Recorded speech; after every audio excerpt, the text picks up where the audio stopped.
Nah, seperti janji saya pemirsa, untuk pagi hari ini saya ingin bertanya terkait dengan toga atau tanaman obat keluarga ya yang biasanya kita tanam di rumah. Pemirsa di rumah ada nggak ya kira-kira yang masih menanam tanaman obat keluarga ini? Kalau saya di rumah ada sih beberapa, di rumah teman saya ada kelor juga. Nah, mungkin Iya. Ibu Putri bisa jelasin berarti yang termasuk dalam pelayanan kesehatan tradisional ini apakah toga yang ada di rumah kita itu juga termasuk, Bu? Nggih, itu nanti akan menjadi apa ya, tempat industri untuk mendapatkannya. Jadi tidak hanya dalam skala besar tapi yang kecil juga. Tetapi untuk di keluarga, di rumah tangga itu lebih pada untuk pertolongan pertama.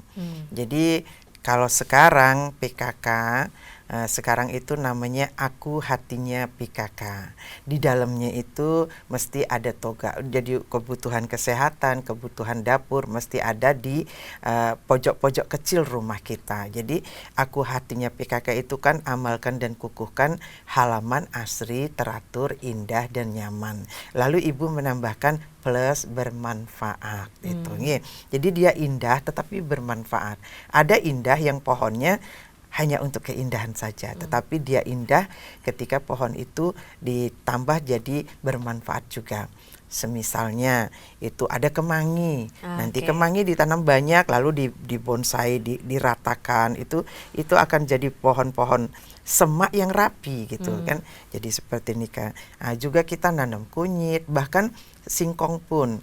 Dulu Ibu waktu kecil-kecil ingat ketika jatuh, baret-baret, keluar darah, kita cuci dulu, ambil pucuk daun singkong, diisi kunyit, dihaluskan, lalu udah tambal aja. Nanti dia bengkak tidak, kemudian darahnya juga berhenti mengalir seperti ini kan. Misalnya kita panas dalam nih, atau badan anak itu panas, suhunya tinggi, jadi orang tua ngambilnya arak, kemudian diisi irisan bawang, itu kan kadang-kadang diisi bunga kembang sepatu. Ibu tidak tahu juga apa kandungannya. Kemudian diurapkan di sini, ada yang di kaki, ada yang di jidat seperti ini kan. Jadi itu pertolongan pertama.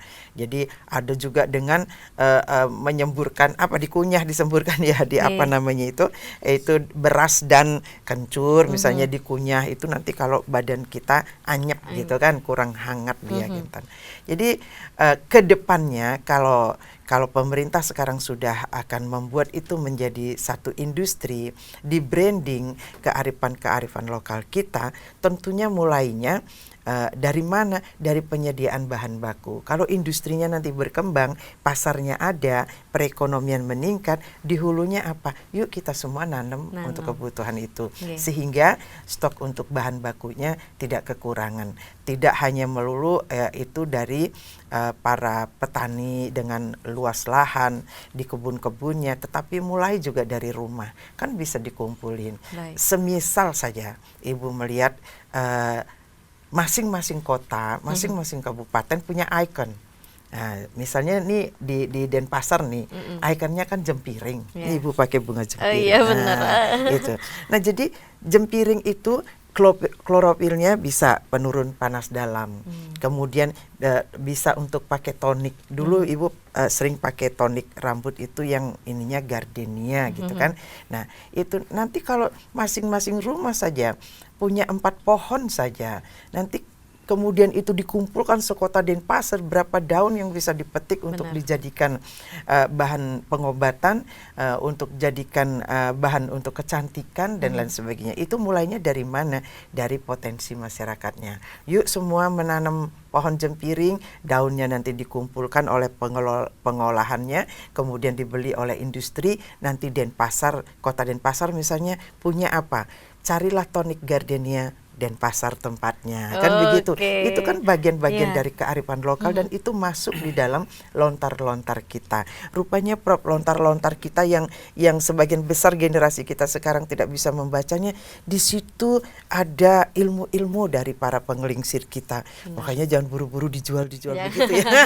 Berarti kita menjual ilmu leluhur kita itu. Menjual ilmu leluhur keburu diambil sama orang gitu ya. Tadi sempat disinggung tentang industri seperti itu, dari yang kita mulai dari dari dari rumah tangga dulu. Nggih. Berarti apa yang kita tanam di rumah itu bisa dibeli sama pemerintah. Nggih, nanti kan mestinya begitu distribusinya nggih Bapak Iya, nggih. gimana, Prof? Jadi salah satu dari penanda Bali era baru itu kan ada ekonomi Kerti Bali. Jadi ekonomi yang dibangun dan dikembangkan berbasis sumber daya yang dimiliki oleh Bali. Nah, terkait dengan kesehatan tradisional, seperti tadi saya sampaikan, Bali kan dianugerahi berlimpah tumbuh-tumbuhan sebagai bahan obat. Dan bahan obat herbal ini kan tidak memiliki efek samping seperti obat-obatan kimia. Itu yang pertama. Kemudian yang berikutnya, kita memiliki banyak sekali referensi. Jadi seperti Bu Putri Koster tadi sampaikan, referensi-referensi kuno ini kan tidak kita gali dan kita kembangkan. Nah, inilah yang kita gali dan kita kembangkan di lembaga pendidikan yang sedang kita usulkan. Jadi Universitas Hindu Indonesia sedang mengusulkan D4 penyehat tradisional.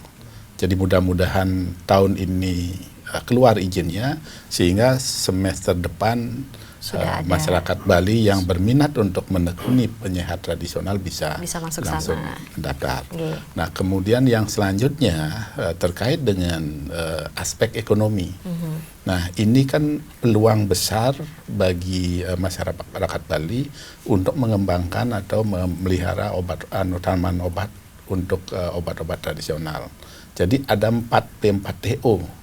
P4TO, apa ya, itu Pak? Ya, pusat pengolahan pasca panen tanaman obat. Pusat pengolahan pasca panen tanaman obat. Dan Oke. ini menampung masyarakat yang mengembangkan atau membudidayakan tanaman obat di keluarga. Ini kan potensi ekonomi yang cukup tinggi juga ke depannya. Kemudian berikutnya, Bali setelah dikenal memiliki pengobatan atau penyehat tradisional, tentu pariwisata kita juga akan melirik. Jadi mereka-mereka yang mau berobat dengan pengobatan tradisional Bali, selain berwisata juga bisa melakukan pengobatan tradisional di Bali. Dan tentu kedepannya ini peluang juga bikin rumah sakit kesehatan tradisional. Jadi saya kira peluang ini sudah jauh hari diketahui oleh Pak Gubernur, sehingga memang ini dijadikan salah satu tonggak peradaban penanda Bali era baru. Ya, apalagi berkaitan sama perekonomian ya, karena kalau perekonomian meningkat berarti di sana bisa terlihat masyarakatnya sejahtera begitu. Jadi kita berharap nggak cuma pariwisata bagi gitu ya. Masyarakat Bali, ya, jangan sampai peluang ini diambil sama orang lain. Itu yang paling penting. Benar-benar, apalagi kita selama 2 tahun ini sudah sempat terpuruk ya akibat pandemi COVID-19 yang dimana waktu itu kita sangat mengagung-agungkan pariwisata gitu. Nah, waktunya kita untuk mencari alternatif lain selain pariwisata ya. Itu saya mengambil dari lontar yang namanya cukil daki. Cukil daki. Jadi kotor itu diambil. Nah, jadi di sana dituliskan arak. Arak itu salah satunya obat flu. Katanya bukan ditulis flu sih, bengek, milek gitu. Kemudian ada tanaman lain, minyak kayu putih yang melegakan pernafasan. Nah, kalau kita baca seperti itu nggak kebayang dia COVID. Nah, karena kita seorang diberi kepintaran lebih, kita analisa, oh ini fungsinya sebagai pelarut, kemudian minyak kayu putih itu dekongestan, kemudian dia melegakan pernapasan. Masalah utama dari COVID itu adalah blokade pernapasan, sehingga orang banyak matinya karena di situ. Karena dahaknya nggak keluar, dia nempel di paru-paru. Nah sekarang, kalau kita pakai arak diuapin, bahaya kan?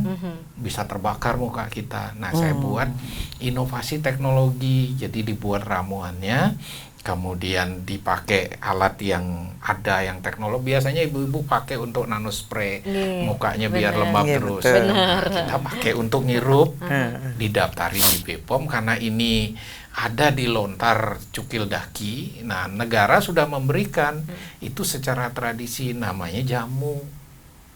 Nah, kalau dibandingkan jamu di Jawa ya beda, tapi ini labelnya jamu semuanya. Kita daftarkan, nah itu juga berhasil.